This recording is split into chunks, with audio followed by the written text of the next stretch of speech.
loved. Simple present tense. Temps présent simple. I love. Mwen renmen. I love. Mwen renmen. You love. Ou renmen. You love. Ou renmen.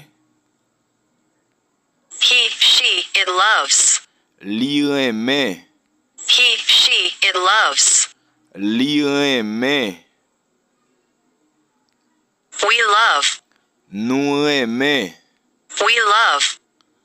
Nou renmen. You love. Ou renmen. You love.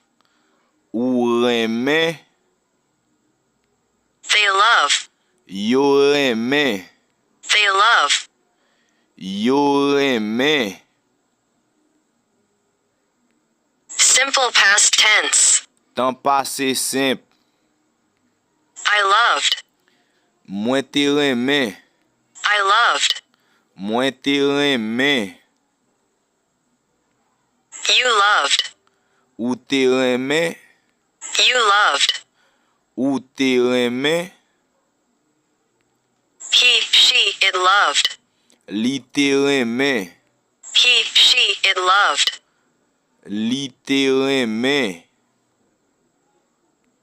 We loved. Nou te renmen. We loved. Nou te renmen. You loved. Ou te renmen. You loved. Ou te renmen. They loved. Yo te renmen. They loved. Yo te renmen. Simple future tense. Temps fiti simple. I will love. Mwen pral renmen. I will love. Mwen pral renmen. You will love. Ou pral renmen. You will love. Ou pral renmen. He, she, it will love. Li pral renmen. He, she, it will love. Li pral renmen. We will love.